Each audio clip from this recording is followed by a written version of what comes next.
Podcast is intended for mature audiences.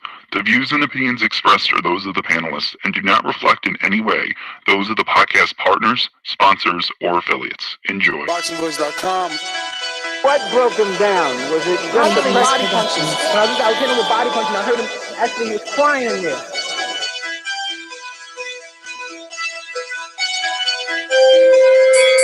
You're saying that Biggs was crying when you hit him? When did that happen? And perhaps the fourth round on. ThaBoxingvoice.com. So that you knew you had him by that time. Absolutely. I knew you were tough and you're taking those punches. Productions.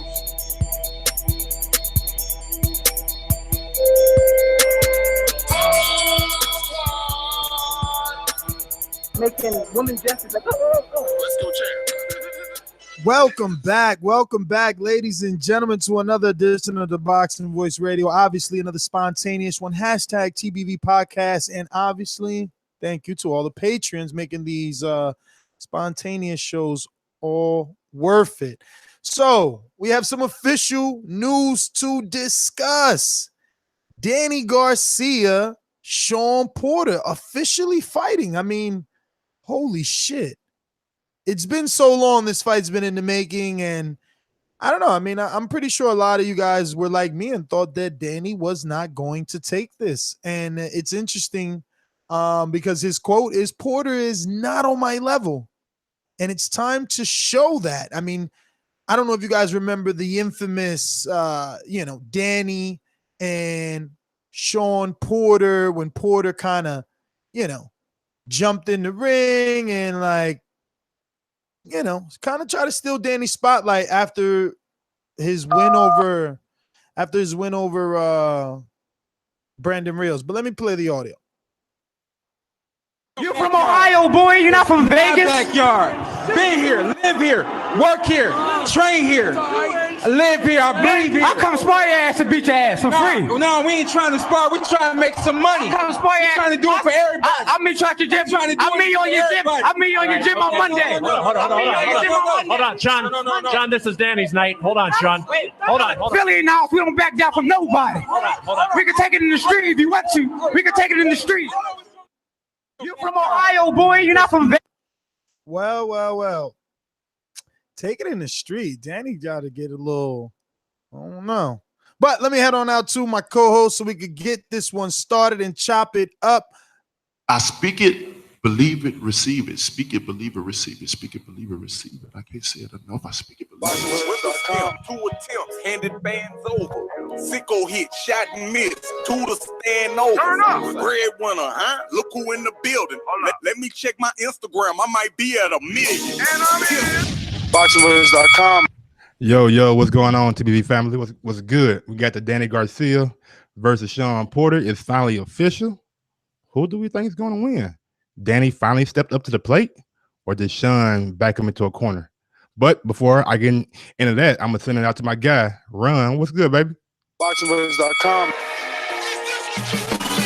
I've been doing this. I ain't been up and fell off. I've been through the Lennox Lewis era, the Nassim Hamed era, the Sugar Shane Moser era, the Oscar De La Hoya era, the Mark Anthony era. I've been through all the eras. And I still been I'm going to talk. You do too much talk. The thing is this. People want their subjective preference to be the objective reality. HBO needs to fire you. You don't know shit about ThaBoxingvoice.com. Yo, it's finally happening. We finally got the welterweight division to actually start moving again. We got Danny Garcia and Shawn Porter. Official. I'm so excited. Me, myself, I used to live in Ohio, so it's good to see Shawn Porter gets a third chance to try to get a belt. Well, second chance again after. But let's go. Let's start the show. Call me Mr. Chimney. I want smoke. And shout out to Ohio. That's why I played the soundbite. Go ahead. I often say they lost LeBron. The Browns suck, but Shawn Porter will be challenging for a world title, the WBC belt, most prestigious belt known. Shout out to Ohio Runs Boxing in the super chat. He says, we want that smoke. Shawn Porter all day. So that's where we're at, ladies and gentlemen. We're here to talk former welterweight champion Danny Garcia, who previously lost his WBC title to Keith one-time Thurman, who's going to be taking on Showtime Shawn Porter. and they're set to do battle for that same title that Danny lost to Thurman is now become vacant. So on September 8th, live on Showtime, not the Zone, these two guys will be getting it on. And like Ron said, the division is finally back moving. But what do we think about this matchup? Stylistically, I always thought this was a nightmare matchup for Danny, but seeing the quotes, he's like, I'm going to beat him at his game. Is Danny going to go in there and try to bull with the bull instead of be a matador? I mean, what the hell? Yeah, I mean, go ahead, Ron. Go ahead. I was going to say, I think that would be a terrible idea considering the fact that Shawn Porter started his career at 170 pounds. Most people don't even know that he actually was really big. Then he started cutting weight and went down to like 150s. And then eventually later in his career, he was in 147. The lowest he's ever been was 144. So seeing that Danny Garcia wants to go toe-to-toe with a naturally humongous guy, consider he started at like 135. But yeah, I wouldn't do that. I think he should box. He should use his amateur background to allow him to get a nice pop shot and move around, slick kind of style. Hopefully that he can do that. What do you think, Mike? Let's be clear. Porter was knocked down by Broner, whose best weight was probably at 135, right or wrong. And it was by a left hook, which is Danny's. You gonna take my shit, man? You taking my shit, baby? Go ahead. Nah, baby, we Scotty and Pippen. That's all. No, that's the same guy. We Jordan and Pippen. That's all. So Scott, but yeah, Danny has incredible timing with that left hook too. So that might be a punch that I might be not afraid for Shawn, because Shawn has proven that he could take a hit, because that Thurman fight, he took a lot of good hits, but Danny might be another kind of puncher. And Keith was injured of that fight, so we don't know how much power Keith really had. Yeah, and mentioning injury, Shawn Porter mentioned that he actually had an injury on his left hand, which he said he was able to recover.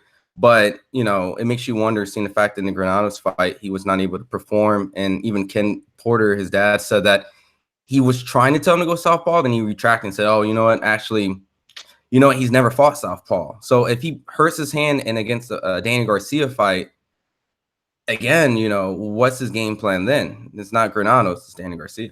And I never like when a fighter comes back from injury and does not take like a tune-up fight to see where his hand is at. So if his hand get in trouble in that fight, then it may be a long night for Shawn. I mean, he had a long time for it to heal. You hear Teofimo talking about he's ready for Vasyl Lomachenko and Mikey Garcia in December when he's back in the ring. So these guys know, you know, what's going to happen. And I think that their hands might end up being better with the fucking rods and screws going through it. You know what I mean? I mean, Deontay's broken his hands a few times and then they stop breaking.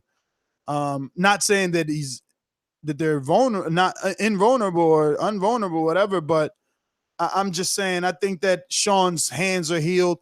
I'm more worried about the style matchup, but I was this way when Danny fought Lucas Matisse, when Lucas Matisse was truly considered La Máquina, you know, when he was really the machine, when he was coming off of a left hook knockout of Lamont Peterson and everything else that he had done, when people thought that, you know, he deserved the Zab Judah win. And I don't know, man. I mean, Danny was able to allow Lucas to come forward and use that momentum against Lucas, hit him with some really good check left hooks, eventually close that eye. And I'm wondering if he's going to be able to do that with Porter. See, the difference with Porter is Porter uses his jab well, and he usually out jabs his opponents. Is that going to be a problem, or is Danny going to be able to counter that jab with a left hook? I don't know. This is an interesting matchup. I really didn't think we would see this, but I'm pretty sure I always said if we did, it would be for a title. There's one on the line. It's vacant. Why didn't you think we'll see it when Kenny Porter was on your show and told you that he didn't want to go down the IBF route, that he wanted to go down the WBC route? Well, because I didn't really think Danny would take it. It's a style nightmare for Danny. So we think I could be of the same mindset of the people that picked against Danny in the Lucas fight. I still roll with Danny because I felt he had the more polished skills, but I don't know. This is a totally different animal than Lucas Matisse. Yeah, and I agree. And then seeing the fact that Brandon Rios, I wouldn't say like made it super tough, but it didn't make Danny Garcia look flawless in that fight. So seeing that there was a pressure kind of style that kind of made him look a little uneasy, and eventually he was able to knock him out. Shawn Porter is a totally different beast. And you were mentioning that as long as he doesn't get lazy with the jab, like Brandon Rios did when he got caught and looked like that James Toney knockout, if he can be relentless like he normally is, provide a lot of activity, a lot of strong jabs, doesn't get lazy in his defense, I think it could be a really rough fight for Danny Garcia. Especially if Danny could somehow get the knockout. Now, I know that Brandon is a smaller guy, and you spoke of weights and, where Shawn started at, but, Shawn was at 165 in the amateurs. If he had a couple of fights, I'm pretty sure they were with nondescript people as a pro at that weight. You're saying Shawn Porter as an amateur? He fought. No. Before, I'm sorry. What you think? I don't know. As an amateur, I know he had a very declarated amateur career at 65. He even dropped Daniel Jacobs maybe 3 to 7 times. I know. Fought as high as 165. Believe me, I know. He beat all of them. A lot of them. I know. What I'm saying is, if he fought at 65 as a pro, I'm pretty sure, without box reckon, he fought straight nobodies, nondescript people. Correct. Okay. It was the very beginning of his career. It wasn't even anything important. It wouldn't even matter. But it all brings me back to Danny scoring the stoppage, right? Because what's the only way that the public would not demand Danny to unify? I ain't gonna say his only, because obviously every time you win a title, fucking doors open. Like Pacquiao might come a knocking. Who knows? But all first glance, his only option is a big win, a big enough win over Porter, which makes the common opponent with Thurman to demand that rematch. Thurman will be coming back by then and is entitled to fight that for the WBC. B, Danny already lost it to Thurman and wants to avenge the loss, storyline wise, because I'm pretty sure we're going to go down this same street where it took this fight almost 2-3 years to make. I mean, the Porters have been chasing Danny Garcia for years. They came to New York City 2 years ago to call him out and chasing him through Barclays, so I feel like Earl's going to go down that same route. Anybody is, you know what I mean? He's the money man in the division, people may not like it, but he brings the biggest numbers, you know what I mean? And tickets and fucking residual effect. Cause Keith, after his win, felt differently, felt that he gained popularity. One thing about the style matchup that I want to point out is that Shawn Porter, for a lot of the other fights that I've seen, he tends to smother his work. He tends to be too close, trying to throw punches. Now, if he can work his good jab like he always does and stay at distance and try to catch Danny, I think that would be better than trying to fight in close, I don't know the word. Danny has a few options and weapons in this fight. He's used the uppercut well, I believe, in the Zab Judah fight, and he showed the right hand in the Zab Judah fight and in the Brandon Rios fight. Obviously, the left hook is his known specialty.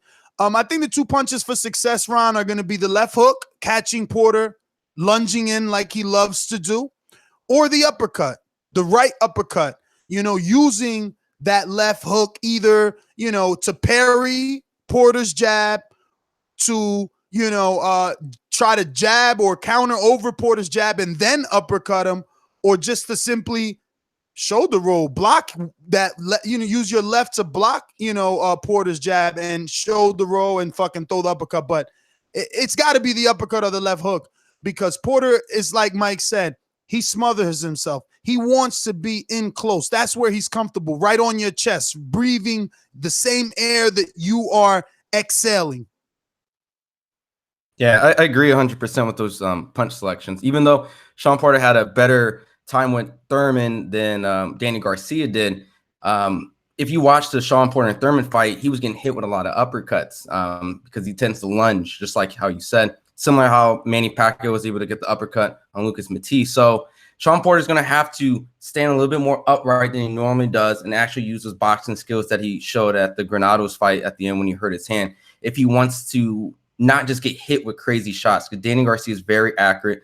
And many times he's been the underdog. I mean, Amir Khan's and the Matisse, like, people always count him out.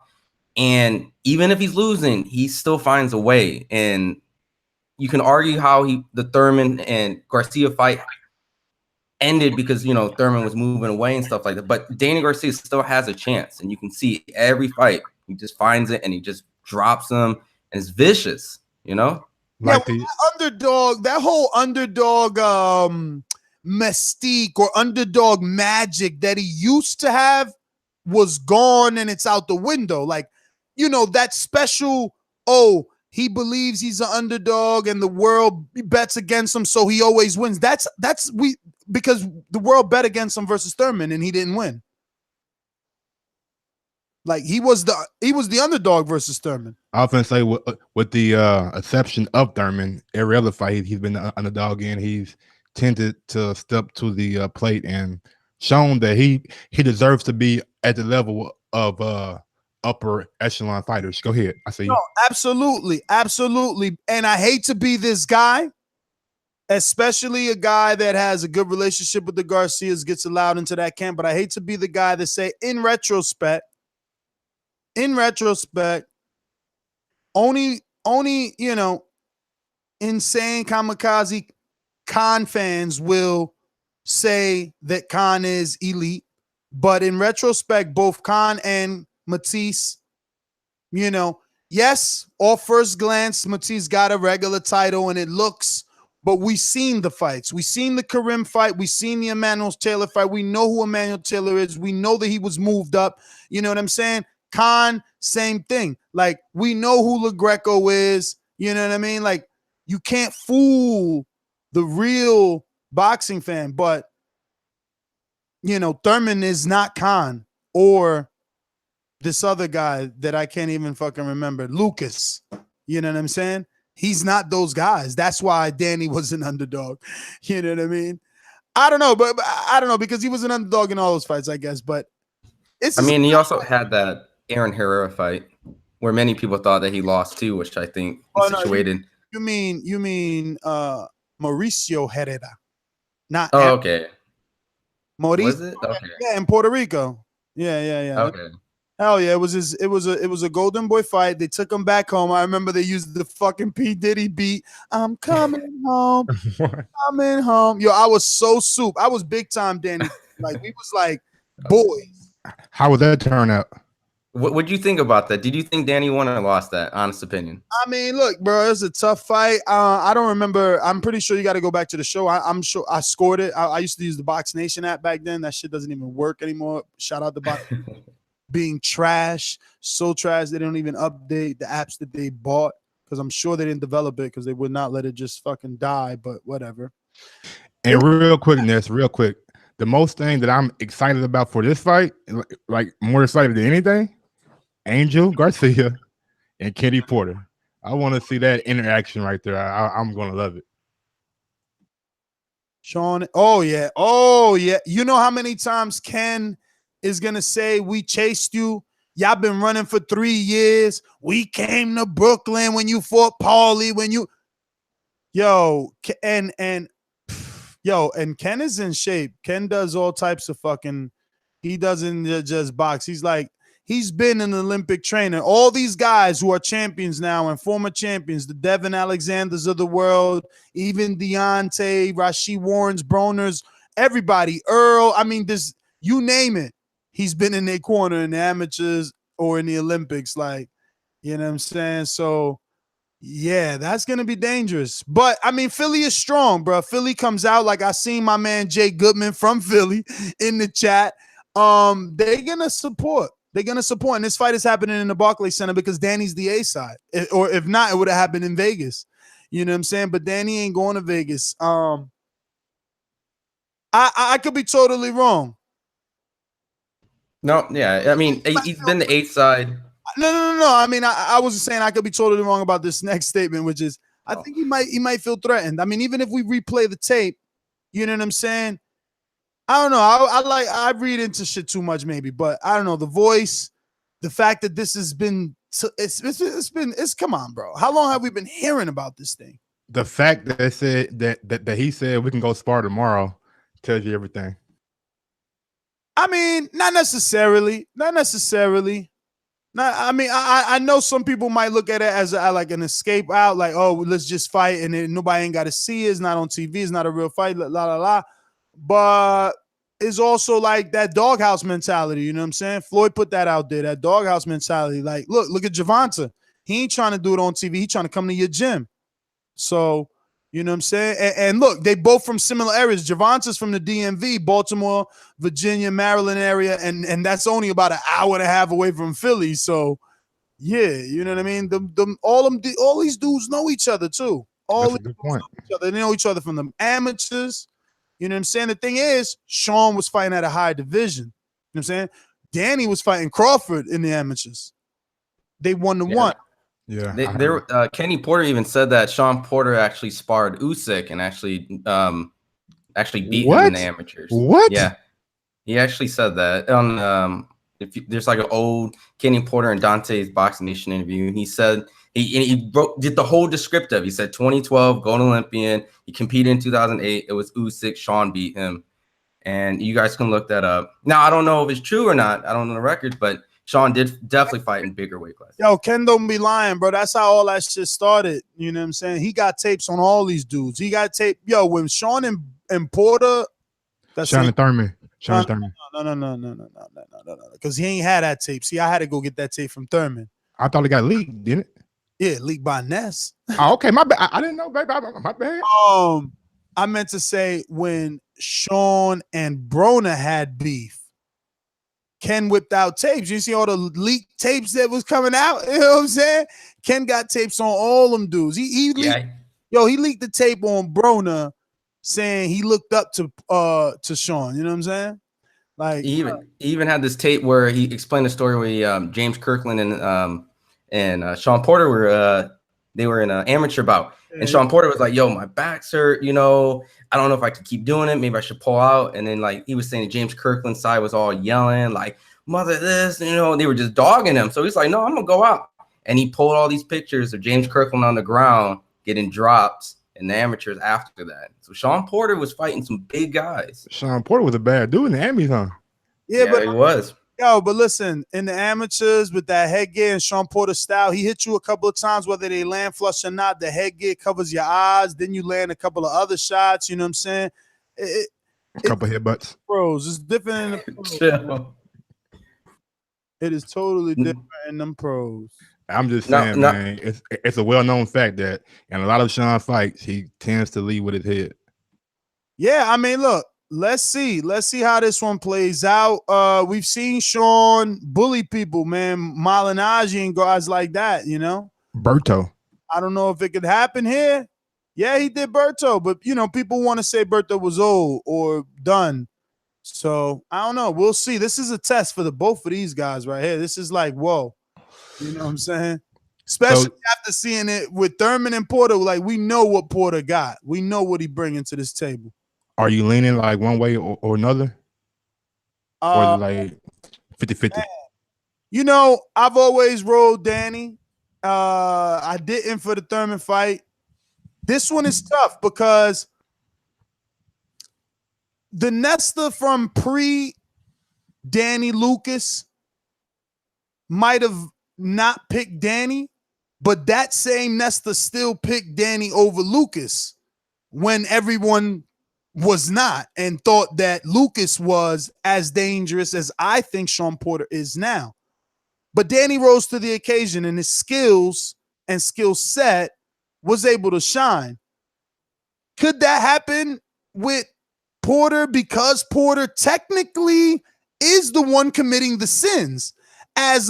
Like I've interviewed Ken a million times and said, come on, man, as a trainer, like why you don't tell your fucking son to stop smothering? He's like, you think I don't tell him that? You know what I'm saying? So it's like, I don't know, man. Is Porter the more skilled fighter? He's definitely the more active fighter. He's definitely more the rougher fighter. He's definitely the fighter that's going to show you stamina for 12 fucking rounds. Can Danny deal with that heat, man? Now, just one random little fact that I was looking at the rankings. Strangely, the WBC is the only sanctioning body that has Shawn Porter and Danny Garcia. All the other ones don't have either one in their top 15. Now, I know for a fact that you were talking to Ken a lot. Just to remind everyone that Shawn Porter spent a lot of money wanting to get this WBC belt, and all the eliminators and the sanctioning fees. I'm sure there's a big chip on his shoulder seeing the fact that he's been paying and waiting and paying and waiting. Wasn't it close to like $100,000, Ness, that he spent trying to get this? They said like 225,000. It's on one of the shows, one of the last shows with Ken being on. He said like 225,000. They've already given the WBC. But didn't you come back and say like Wilder said that something like different? What you mean? Like you said, like Wilder said, the sanction fees like weren't that much. It was like 40,000 for him or something like that. Yeah, no, but he said he's paid so many times. Because remember, like Ron said, it was a bunch of fights, like this eliminator, then another eliminator. You know what I'm saying? It was like a never-ending story of eliminators and shit that the Porters had to, the hoops that they had to jump through. This looks like I've gone through like 100. No, go ahead. Oh, I was gonna say as a monkey wrench. Do you think Keith Thurman vacated this belt, seeing the fact that he had strangely two mandatories? Shawn Porter and Danny Garcia were both two mandatories. Nah, because he was more than fine, and he's super intelligent. That's why I call him the next Floyd, right? He knew, like he told us, it's on our video. You got to go listen to it. He told us, like, bro, I understand I'm the ace. I got two belts. Like, you don't think the sanctioning body is going to do what I want? If I want to fight Danny first, I'll fight Danny first. But it depends how I feel off my injury, because I know I can knock out Shawn based off the first fight. So I might want to come back, knock him out, then beat Danny up again. You know what I'm saying? So, and I'm telling you, in that same interview, he was like, yeah, Jesse Vargas is a tune-up for me. I'm like, yo, Jesse ain't no tune-up. And he like, yo, you're a tune-up for me? So, like, we forgetting because we fickle. I don't forget because I'm in their camps. I know what he's made of. I've watched these dudes spar everybody all your favorite fighters, and I don't mean this to none of my hosts. I never direct shit. I'm always speaking in general 99.9 times. But all your favorite fucking fighters, I've watched them spar each other. You know what I'm saying? So, like, Thurman ain't scared, bro. He got married. He in some pussy, and, he doing his thing. That's his business. Like, he'll come back. And if he stays out too long, it would be like the Roberto Duran story, right? You know what I mean? That'll be his fault. Yeah, I mean, not necessarily saying ducking, since you mentioned like he's real smart. Like, think about this. If he predicted Danny Garcia to beat Shawn Porter, no the psychology of it, that Danny Garcia is going to give me that rematch because he wants to avenge that loss, he can kind of get his tune up while they bump heads. And if Danny wins, then he can get that immediate WBC. I agree with you. Like, your storyline makes great sense. It sounds perfectly written for the movie. But I also believe that Keith could have still got his tune-ups. Like, we want Wilder Joshua, but we see Joshua fighting other people. We wanted Keith versus Earl, and we see Earl fighting other people. Like Lomachenko versus Javante, they fighting other people. Like, the things that,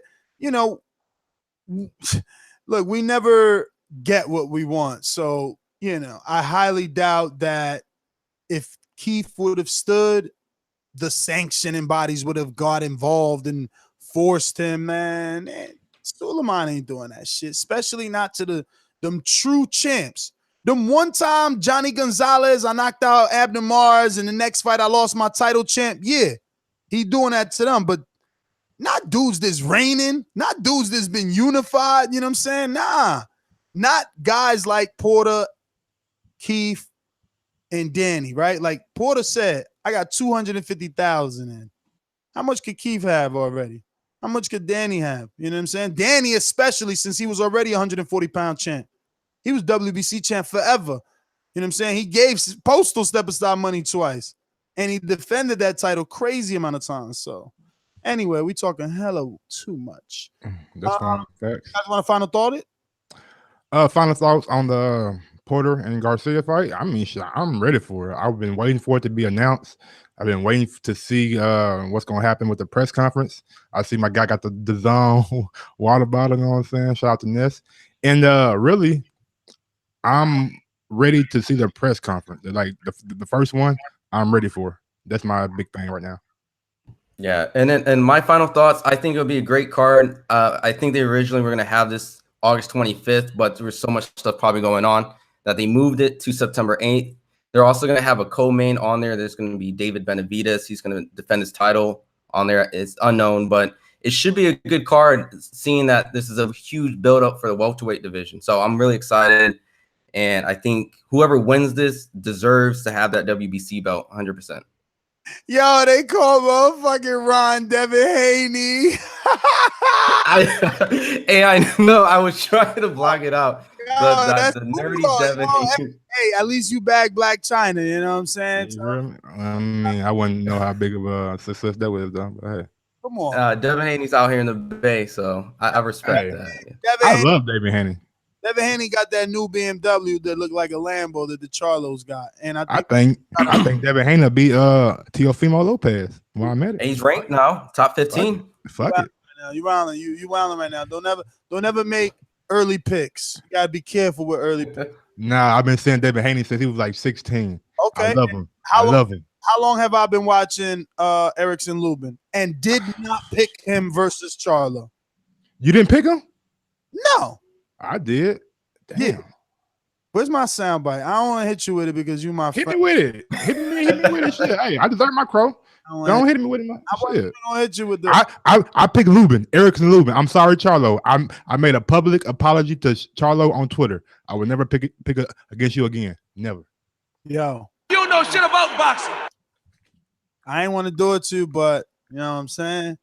Like, yo, skills pay the bills. That cliche is old, but it is true, man. Skills pay the bills. And I know people are like, oh, Ness. I'm not even going to say it. I'm not even going to bring it up. That's a totally different topic. But there is skills there. You just have to watch the fights. Anyway, let's go out to the sponsors. Then we'll hit the callers. You know the number to call in. 1425-569-5241. Press 1 one time to voice your opinion right here on the Voice of the People hotline. And you can join us on Skype by adding Nestor Gibbs. We must be friends, so you got to add Nestor Gibbs. That's NESTORGIBBS. Don't forget, if you're watching the live stream, hit that thumbs up button. It helps with the visibility of the show. Lets us know around here that you're enjoying this late night, 10:39 Eastern PM show. For all those that listen only on iTunes, tune in, Spreaker, Spotify, iHeart, iTunes, and wherever podcasts are found. So, sponsors, please. These calls are brought to you by El Camino Electrical Services, experts in electric vehicle charging stations. For consultations and turnkey installation, visit us at elcaminoelectricalservices.com.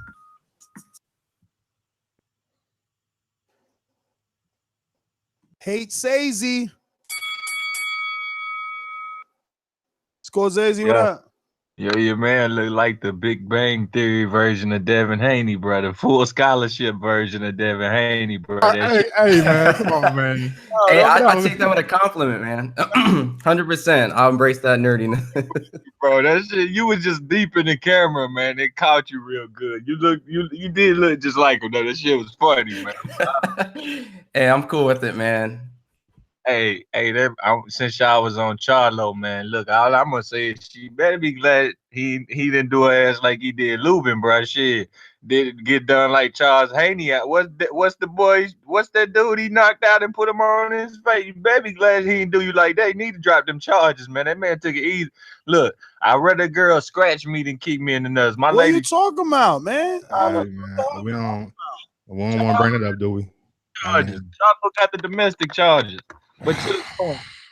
Well, we don't know if that's true or not, bro. As right now, they're just charges. They're not. He doesn't have a record yet. Put it like that. If you ain't get done like neither one of them two, you need to drop them charges. You got you lucky. But yeah, Porter, look man, Danny. Remember Danny cut in the con fight? Remember him cut versus Matisse? Remember his face busted up with Peterson? Boy, Porter finna have that damn little mini fro all up in his shit. Porter ain't gonna let him breathe. The body work finna be all kind of. Look, the thing with Lamont Peterson, that's the closest fight to the Danny situation and Porter, right? And what happened is Lamont started late, blah blah blah. Porter ain't finna do that. Porter finna be fighting till they tell him he can't fight no more. Till the Barclays Center closed the damn building, everybody gone. Porter still gonna be fighting. So Danny finna have body work galore done on him. Only way he can win the fight is if Porter chin finally breaking. That motherfucker been looking looking real shaky here lately from time to time, and he kind of punked out with Granados a little bit. But I think he gonna be on the money on this one. My early pick is Showtime, Shawn Porter, and I'm sure we gonna get some good old Ness and Kenny rekindling. So I'm gonna look around for that. Y'all have a good night, man. Scorsese, thanks for calling in and for reminding me that we're not doing no fucking 3 minutes. You know what I'm saying? Drive by. We're giving everybody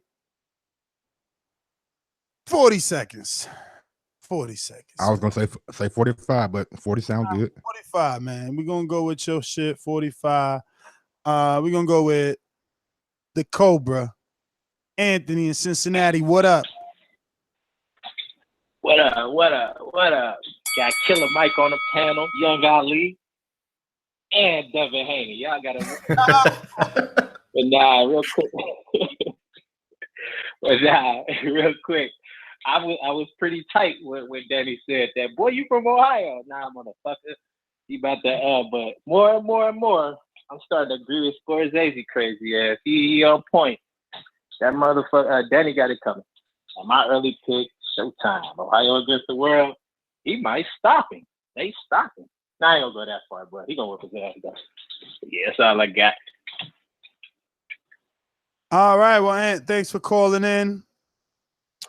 I have no clue. All right, 614-329. You're live. Who's this?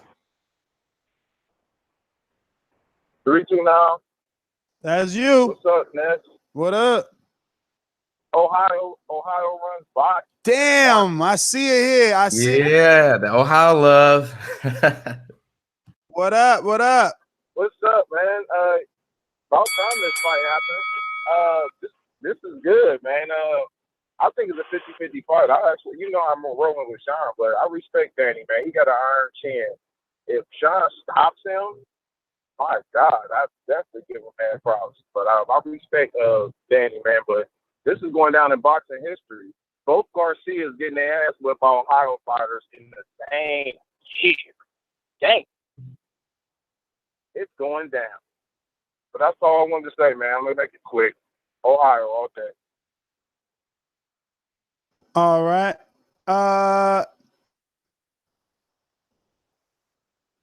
We got 773-424. What's up, guys? You hear me? Yes, sir. Who's this?